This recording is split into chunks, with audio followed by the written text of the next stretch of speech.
Hi there, I'm Des. And I'm Tim, and together Des and I head up the men's ministry Momentum Australia. Momentum has multiple functions, but primarily our aim is to help men to succeed in life, to do life better. We run a weekly radio show that goes all around Australia where we talk about anything and everything that relates to men.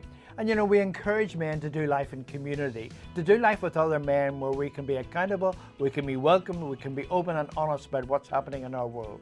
We'd love you to have a look around our website. That's momentumaustralia.org. There you'll find a bunch of resources to help you on your journey and all of our previous episodes and topics. We thank you for your interest in Momentum Australia, and we hope you enjoyed this video today. Okay, well, so great to have you tuning into Momentum wherever you may be around Australia, around the world through the podcast. It's really great to be with you once again as we delve into another great topic, and really hope that you're getting something out of this show. That is our heart, Des and I, when we came up with Momentum to go, hey, how can we feed into people's lives all around Australia and the world, but specifically men. But we do know that we've got a multi-gendered audience, Des, which is really, really interesting. But let me introduce you, my friend. How are you this week? Are you well? Yes, I'm good, thanks. And we do have a multi-gender audience. We have a lot of women who, are amazed at some of the stuff that unfolds when we talk about men and what men do. And it's quite incredible. But just while we're talking, you guys, don't forget our website, momentumaustralia.org. Very, very important. And also, we'll talk about our host's website as well when we get into the conversation. But on our website, lots of information, lots of YouTubes, lots of all our previous podcasts, and there's a great number there across various subjects. But also, guys, don't forget our care line. If you're doing life on your own and you need a safe and confidential conversation, please reach out to our care line, 1-800-000-MEN. That's 1-800-000-636. And now also you can see us as well as hear us. We've taken some of our older recordings and we have put them in YouTube. So look for Momentum for Men in YouTube and you can see the videos and see us as well as hear us. So it's great. Tim, how are you? Yeah, I'm going well, thank you, and excited for this week's show as well. Can we just stipulate before we move on from that, guys, don't do life in isolation. That's one of our core messages here at Momentum. And if you do need a confidential conversation around anything that's happening in your life, don't suffer in silence. A lot of us guys tend to suffer in silence, and it's not a great way to go. That never leads to good endings. So the care line is there for you, 1-800-000-636, or a good mate or somebody in your life that you can reach out and have a confidential conversation with. Because let's be honest, life is tough. Relationships are tough. Marriage is tough, especially with the pressures that many marriages and families face in today's current climate. Yeah, no, it's a sad reality is that there's something like 50,000 divorces granted in Australia every year. That's 50,000 relationship breakdowns. That's 50,000 families torn apart, with a high percentage of kids in Australia now growing up in a single-parent family. Yeah, huge stats. Now, there are occasional stories of couples who've met and within weeks or months get married and they go on and have a long and happy marriage. Sadly, that is not the norm. And given the stats around divorce, they should really make us consider the weight of a lifelong commitment like marriage. Joining us to unpack marriage, some things to consider before you say I do, and some possible options in your relationship when your relationship's under pressure, is our good friend, speaker, author, columnist, lecturer, consultant, storyteller, pastor, friend, Brian Andrew from Live Happy Together. Brian, welcome to the show. Thank you so much. It's a pleasure and an honor to be here. Yeah. Brian, before we go any further, let me just plug your website, livehappytogether.com.au, livehappytogether.com.au. There is a bunch of resources on that website as well. So certainly check that out. And Brian's been in the game a long, long time. Not saying that you're mature, Brian, but you got a lot of wisdom to offer and you got a lot of stuff that guys can pull on at the website, livehappytogether.com. I mean, it is tempting. We've all been, we're at a different age now for us three blokes on this call. But when you're younger and you meet someone, you tend to want to rush headlong into a relationship. We're not saying that you shouldn't do that, but we're going to unpack some things to have a look at before we perhaps do that. And I might actually just start with some stats of divorce here in Australia, guys, just to paint a picture. And it's actually really sadly quite bleak. According to the latest stats, these are from the Australian Bureau of Stats. Number of divorces granted, this a couple of years ago, 2022 was 49,241, so almost 50,000. Thankfully, that was 12% less than the year before, which was 56,000. In Australia, the average length from marriage to separation was about 8.4 years, and the median duration of marriage to divorce is about 12 years. Average age of those divorcing is between 40 and 49 years. We'll unpack that a bit. Queensland apparently was the state which had the highest numbers of divorce in 2021, with about 13,000 of 50,000 divorces granted in Queensland. Nearly 70% of divorces are initiated by the wife. That's an interesting one. That's very interesting. We need to unpack that, Brian. There is good news. Recent findings have revealed that 25% of marriages within the Christian faith end in divorce. So 25% as opposed to it's almost 50% non. And recent research from Harvard School of Public Health reveals that attending church regularly together reduces a couple's risk of divorce by almost 50%, 47%. Also found that rates of divorce for couples share faith, pray, and go to church together is lower. So some positives there. Brian, when you hear all of that, let's just quickly overview. When you hear all of that, how does that make you feel? What are some things that stand out for you in all of that? Look, I think one of the emotions is disappointment. It's just, I never have judgment. You never know a person's narrative beyond what they might share with you or you might read about. And that's only a fraction of the journey that took them to that place. But it's just disappointing. There's so many resources around. What Maura and I are finding interesting is that even though we're kind of a little older now, we still have a lot of people in their 30s in our world who say, we want what you've got, which is very humbling. And the ones who talk to us would generally be willing to kind of do the right thing to achieve that for themselves. But having been a pastor for decades, I've seen up front the ugliness of divorce, the journey that it takes to get to that point. Divorce itself legally is just the end of a season. All the pain has come probably years before along the journey. The deterioration of a relationship doesn't happen overnight. So I'm always an optimist. I'm an incurable optimist. The glass is always half full, but when I hear those stats, and I actually was reading something this morning that caught my attention, talking about the increase in divorce of people over 50. So they call it grey divorce or silver separation. And it's up to about 20% of people in their 50s and beyond are now getting divorced as well. And when I hear that stat as well, I think there's an incredible amount of loneliness in that. And it's not so easy when you get older to start again, possible. But but I'm always hopeful. I'm always positive. So yeah. So have you any insight, Brian, as to why that rate is so high? Any, with your wealth of experience of dealing with, older couples, etc., do you have any perspective in that? Is there something in society that's encouraging that, or what can you help us with there? Well, it's a pretty multifaceted thing, really. I think I'm old enough to have seen what I would call the decline of Western civilization in a generation or two, the dumbing down of the lack of wisdom that people have, mainly through what they watch on screens. So a lot of people who want relationship example look at Married at First Sight, programs like that, which are really just like vomit. But I think also in our culture, it panders to our self-centeredness. And I think the greatest disease on the planet is not a chronic illness as much as a condition of our heart. We all suffer from, and sometimes a couple will ask me, what do you think we really have to do to be successful in marriage? It's just starting out. I said, well, I think the first thing is to have a clear sense of purpose. Why are you getting married for? What's your understanding of the potential of it?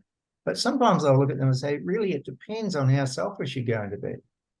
If your marriage is all about me and getting my needs met, and it's kind of me, it's probably destined to, if not fail, be a pretty emotionally barren relationship.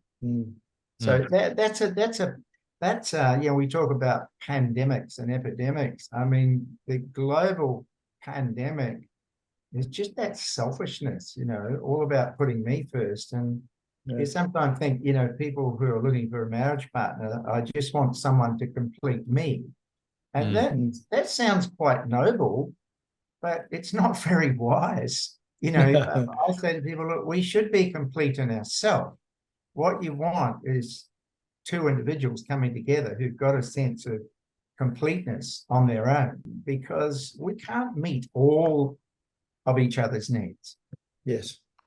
Brian, one of the stats that we all kind of flinched at, and I'm sure people listening would have flinched at too, nearly 70% of divorces are initiated by the wife. And for guys listening, that should put us on notice to some degree. But when you unpack that, I mean, well, let's unpack that. I mean, why do you think that is? Why do you think that 70% of divorces are initiated by women? Say that again. Why did 70% what? Of divorces are initiated by women. Oh, well, yeah, I'm not, don't mean that to sound cynical. I'm not surprised by that stat at all, you know, because women, one of their greatest strengths is they don't give up easily. They've got tremendous tenacity. They, you know, the old saying that a woman marries a man so she can change him, and a man marries a woman hoping she'll stay the same. There's a lot of truth in that. But women, in my experience, they're not quitters. They don't give up easily. And when I hear that stat, I'm not surprised, but it's the end of a long journey of hope. They'll give the guy the benefit of the doubt. We all know that domestic violence, and now we're talking about coercive control, which is much harder to define, particularly around some cultures who wouldn't agree with any definition we might come up with. No, I'm not surprised, but I think it's the end of a long journey of hope, just talking to her girlfriends probably, and just, you know, not giving up. But women tend to be generally much better at relationships than men. So when I hear that stat, I know they haven't come to that place easily. There's been pain, there's been abuse, there's been isolation, loneliness. They'll try and they'll try again. They're far more likely to go to a counselor to seek help. Some of them live in hope that their partner might go with them. And that's like, you know, having root canal treatment. You know, for a man, they often won't do that. I think there's less stigma attached to it these days. So I would think it would be a higher percentage. But yeah, no, it's just sadness, disappointment. Yeah.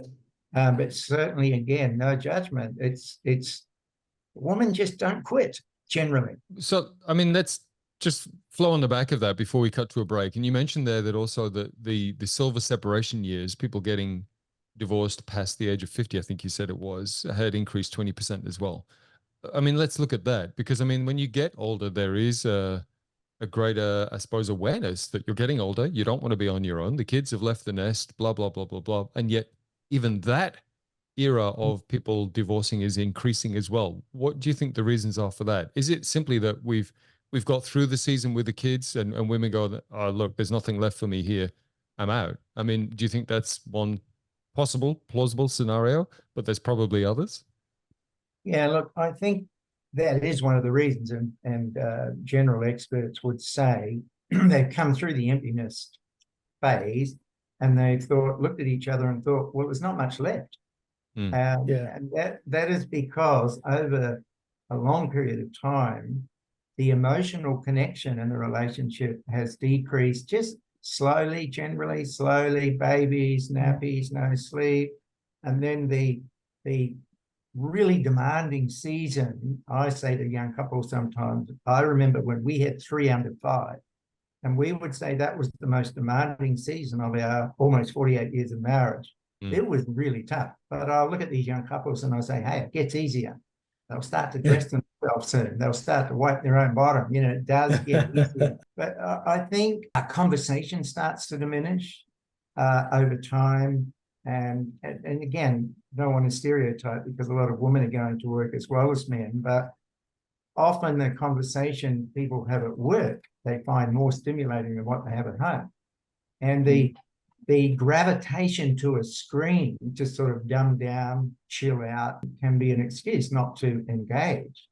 And so when there was a guy who wrote some great books about marriage years ago, and he said, what would it take for you to be happy again? He only saw people when they were in marital trouble. And what came through from the men and women was to feel in love again. Now, when I first read that a long time ago, that startled me because I thought that's primarily an emotion. But that's what everyone wants. You want an emotional content to your marriage. And the early years, then the teenage years are all very stressful, often both or one or the other trying to ascend a career track. And there's not much left. And then when people get home now, more than ever, they'll watch a screen. And then they're too tired. And one will go to bed earlier than the other. And they can be in two separate rooms, both watching a screen. It might be a Kindle, it might be a sports, And I think the reason is just that deterioration of the emotional connection. And there's a whole lot of other things as well. I mean, shared values. That's one of the features, but I would come back to the real values of a successful marriage, which are above and beyond that. But they certainly should include an emotional quotient. It's more important, really, to have an emotional quotient in your marriage, emotional connection, than a clear understanding. Because sometimes people will use the information for a clear understanding to manipulate, to even wound, to hurt. But that emotional connection is critical. And I would say of those over 50s currently divorcing, almost all of them would say there was no emotional connection left. It would be less than the men because men are often not aware of what they don't have. They just get used to it.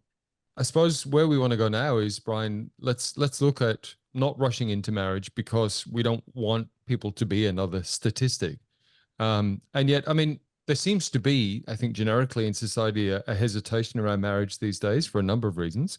And yet there are people who will still, find that person and want to get married very quickly. So I suppose some thoughts around, let's start unpacking that before we kind of rush into making a commitment and then potentially be another statistic of divorce. The first is, how well do we really know each other? I mean, let's start there, because I mean, you meet someone in a short period of time. You're not, I suppose, you might find out a lot of information, but you're not going to see them through different seasons, if that makes sense. Just unpack that for us, Brian.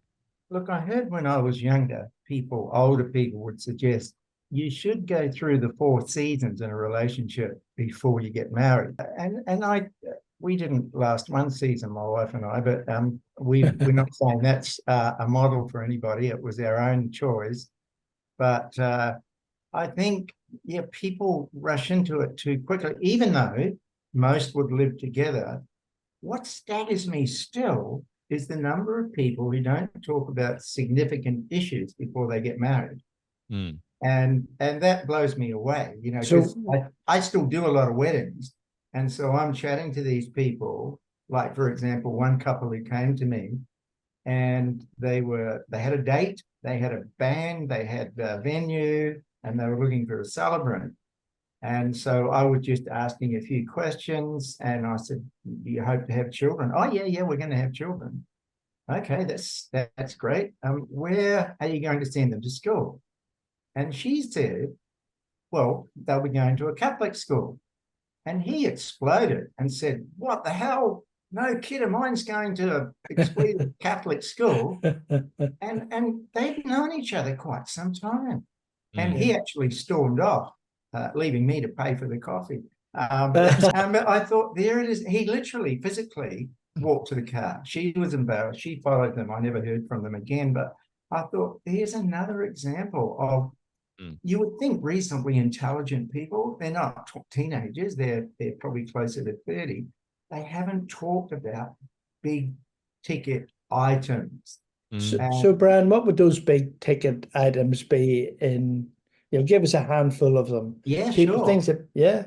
Actually, if I can throw something in the mix here, Des, too, I did a little bit of research and found that in countries like India, 85% of the marriages are arranged by the parents. Yeah. And guess what? The current generation will show between 74 and 80 something percent. They still want that. Yeah. They still want the parents to arrange. And so Well, when the parents arrange it, they have criteria around, caste and values. Religion is right up the top. When I look at that list, I think we ought to be doing that. Like for Moira and I and other couples say, well, what is your purpose in life? Why are you here? Because for people of faith, that basically motivates, colors, prioritizes pretty well everything. yeah. And so certainly, if you want, you can put religion in there in terms of, for us, we would say, spiritual reality, following Jesus. And then you put values, but see, all those other things flow out from that, like compatibility in terms of social background. I don't think that's a deal breaker, but it's worth thinking. It can be a lot more tension or less if you from at least a similar kind of background. Your attitude to family is a huge one. The priorities of your life in terms of what you want to do, your careers, your attitude to finances. I think these are the big things that often don't become evident unless you maybe do a pre-marriage course. Yeah. And pre-marriage courses are more common than ever. In fact, some denominations mandate that before their vicars or priests or pastors are allowed to marry them. But I think I read years ago when I was doing more of that, somebody said any pre-marriage counseling is like 11:59 stuff. Like you've already made up your mind. You get married at 12 o'clock. Is it worth doing? Yes. Will it change much? No. But could it be a good resource to go back to when you start getting into the white water relationship? Having all those things, I think Moira and I, we're not even sure where we got this, but when we got married, we had a tremendous sense of being a team.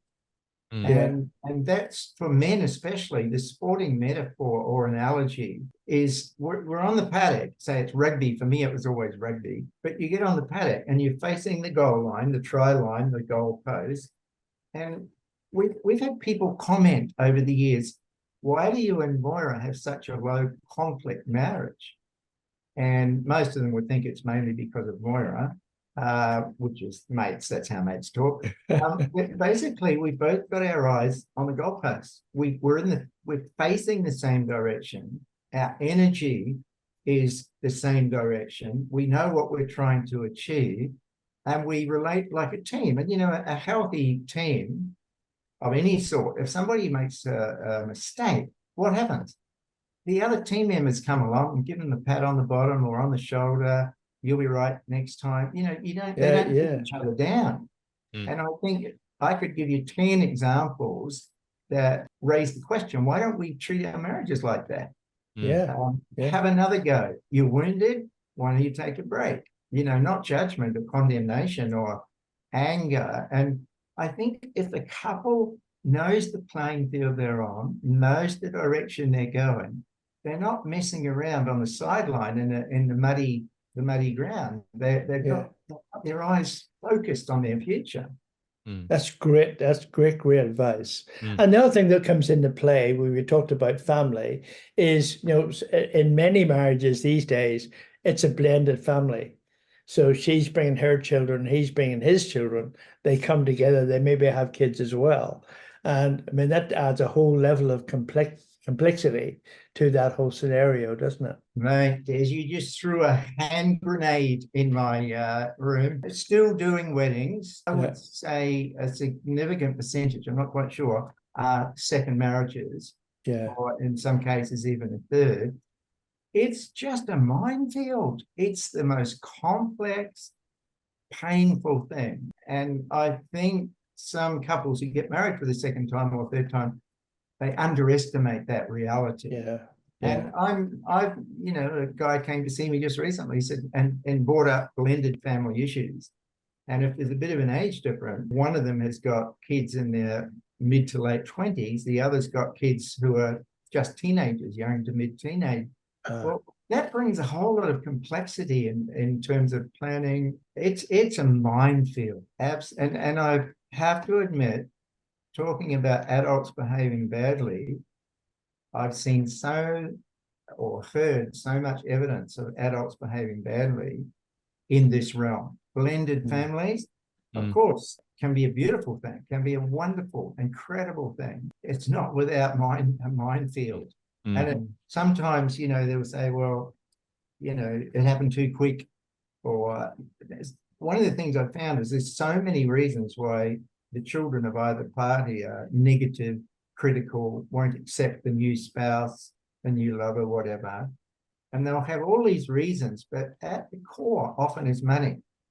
And if one has got more asset base and income than the other, the ones feel like they've got more to lose because this woman or this man is just a gold digger. And they won't admit it, but often it comes down to money or the perception of what they'll lose. Yeah. Like lose their inheritance, you know. It's pretty ugly. It's It's a huge one. And you know what? I think that actually warrants a separate show at some stage. We might actually come back and do that. But Brian, in the few minutes we've got left for this show, let's just get real and honest for a sec, because there will be people listening who are in a marriage and they're both really unhappy. They've stopped communicating, they've stopped having sex, they're just going through the motions. How do they even start to pull this thing back on track? What's a good starting point? What are some tips? One of the most critical questions of all. Can I get that back? Can I get back? You know, the Righteous Brothers song, You've Lost That Loving Feeling, started off, so it's a powerful song. The lyrics are brilliant. And babe, you just criticize me now for every little thing I do. You know, you've lost that loving feeling. And I think most therapists that would say, if people can regain that emotional connection, and I've thought a lot about this, part of it comes back to the condition or quality of our own hearts. Because if we've got a divided heart, whatever, you know, it's much harder.